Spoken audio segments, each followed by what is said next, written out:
2026 में एक शख्स पर कितना सदका फितर अदा करना वाजिब है? एक सदका फितर के कितने पैसे बनते हैं? और जो हमारे पाकिस्तानी भाई आउट ऑफ कंट्री रहते हैं, बैरून मुल्क रहते हैं, वो सदका फितर कैसे अदा करेंगे? इसमें ये गलती आपने बिल्कुल नहीं करनी, आपका सदका फितर अदा नहीं होगा। अस्सलामु अलैकुम व रहमतुल्लाह। सदका फितर 2026 में एक शख्स पर कितना सदका फितर अदा करना वाजिब है?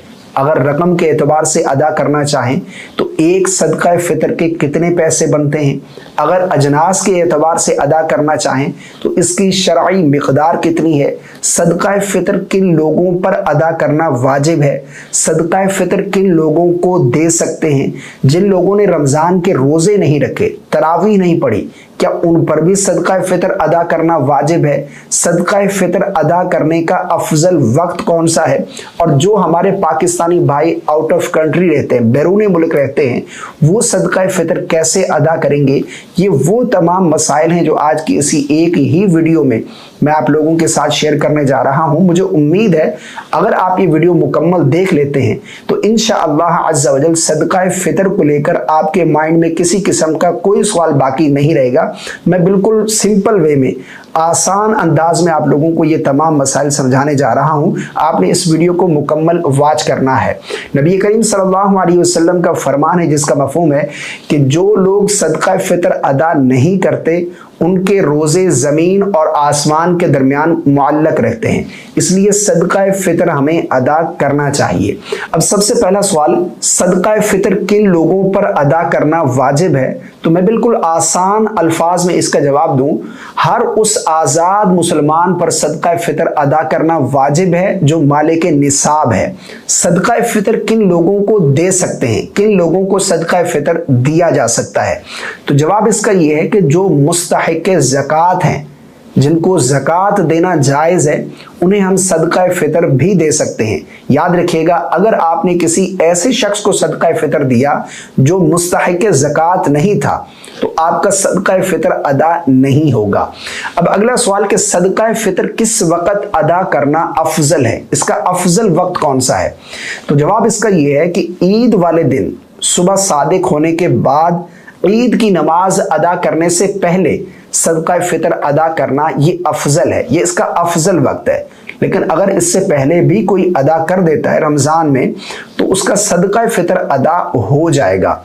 अब अगला सवाल कि जिन लोगों ने रोज़े नहीं रखे, तरावी नहीं पढ़ी, रोज़े किसी शरई उज़र की वजह से नहीं रखे, यानी बीमार थे, मरीज़ थे, या फिर माज़अल्लाह बग़ैर किसी शरई उज़र के रोज़े तर्क कर दिए रमज़ान के, तो क्या उन पर भी सदका फितर अदा करना वाजिब है?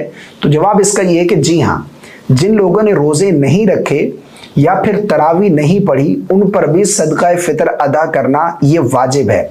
अब सदका फितर एक शख्स पर कितना अदा करना वाजिब है?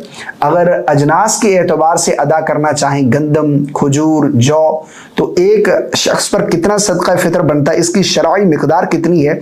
और फिर पैसों के एतबार से, अगर रकम के एतबार से अदा करना चाहें तो एक सदका फितर में कितने पैसे हमने अदा करने हैं, ये भी मैं आप लोगों को बताता हूँ। सबसे पहले इसकी शरई मिक़दार कितनी है?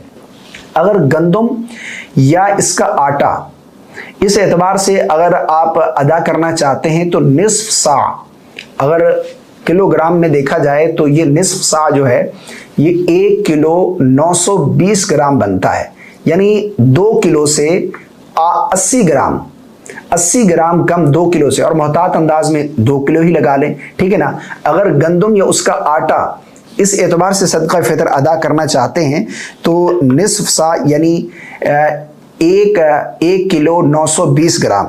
अगर खजूर, मुनक्का या जौ के एतबार से अदा करना चाहते हैं तो फिर एक पूरा सा, और एक पूरा सा अगर किलोग्राम में देखा जाए तो ये 3 किलो 840 ग्राम बनता है, यानी 4 किलो से 160 ग्राम कम मोहतात अंदाज में आप 4 किलो ही लगा लें, ठीक है ना। अगर अजनास के एतबार से देना चाहते हैं तो ये इसकी शरई मिकदार बनती है। अब अगर रकम के एतबार से अदा करना चाहते हैं तो जो इस वक्त जमात अहले सुन्नत की तरफ से एक चार्ट जो है वो रिलीज किया गया है, वो यहाँ पर मैं पढ़ देता हूँ। अगर रकम के एतबार से अदा करना चाहते हैं तो एक सदका फितर के कितने पैसे बनते हैं, कितने पैसे हमने अदा करने हैं। देखिए, अगर तो हम गंदम का आटा चक्की वाला अगर गंदम के एतबार से देना चाहते हैं तो फिर 300 रुपए एक सदका फितर की रकम बनती है, ठीक है ना। अगर जौ के एतबार से अदा करना चाहते हैं, बल्कि जो लोग साहिब हैसियत है, अपनी ताकत के मुताबिक हमें अल्लाह की राह में खर्च करना चाहिए और इससे माल बढ़ता है। अगर आटे की ताकत है तो आटे के एतबार से, अगर अल्लाह ने आपको नवाज रखा है तो फिर जौ के एतबार से अदा करें, ठीक है ना। तो जौ का जो अगर जौ के एतबार से अदा करना चाहते हैं तो 1100 रुपये जो है ये सदका फितर जो है वो आपने अदा करना है, एक सदका फितर की रकम बनती है। खजूर के एतबार से अदा करना चाहते हैं तो 2600 रुपये।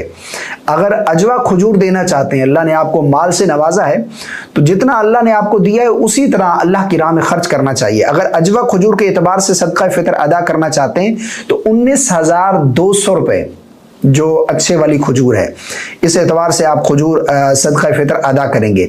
इसी तरह किशमिश के एतबार से अगर अदा करना चाहते हैं तो 7,200 रुपये एक सदका फितर की रकम बनती है। यानी अगर गंदम के एतबार से अदा करना चाहते हैं तो 300 रुपये। ये मोहतात अंदाज में कि सदका फितर पूरे पाकिस्तान में अब जहां भी रह रहे हैं, इसमें चूंकि मिकदार में उलमा के इख्तलाफ है तो मोहतात अंदाज में कि सदका फितर हर शख्स का अदा हो जाए, तो ये जो है वो उलमा ने रकम बयान फरमाई है।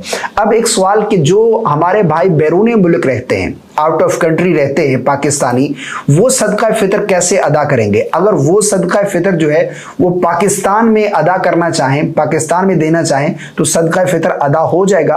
तो जवाब इसका ये है कि जी हाँ, लेकिन इसमें ये गलती आपने बिल्कुल नहीं करनी कि आप यहां कह दें कि जो सदका फितर यहां बन रहा है एक शख्स का, आप मेरी तरफ से भी सदका फितर अदा कर दें, इस तरह नहीं।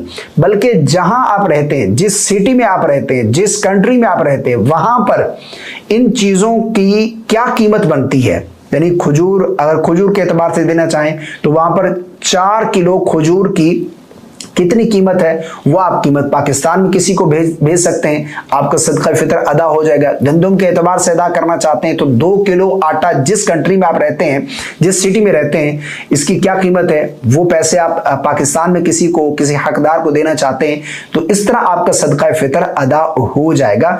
यूं आप जो बैरून मुल्क मेरे पाकिस्तानी रहते हैं, आप सदका फितर अदा कर सकते हैं। मुझे उम्मीद है आपको मेरी बातें समझ आ गई होंगी। अल्लाह ताला हम सबको समझ की तौफीक अता फरमाए। इस क्लिप को सदका जारिया की नियत से आगे जरूर शेयर कर दीजिएगा ताकि दूसरे लोग भी इससे फायदा उठाएं। अस्सलामु अलैकुम व रहमतुल्लाह। ये है नूरुल ईमान एकेडमी की तरफ से मिलने वाला नूरुल ऊद। इसे मेरे कहने पर एक मर्तबा आप जरूर ट्राई कीजिएगा, इंशाअल्लाह अज़्ज़ा वजल आपको ये जरूर पसंद आएगा।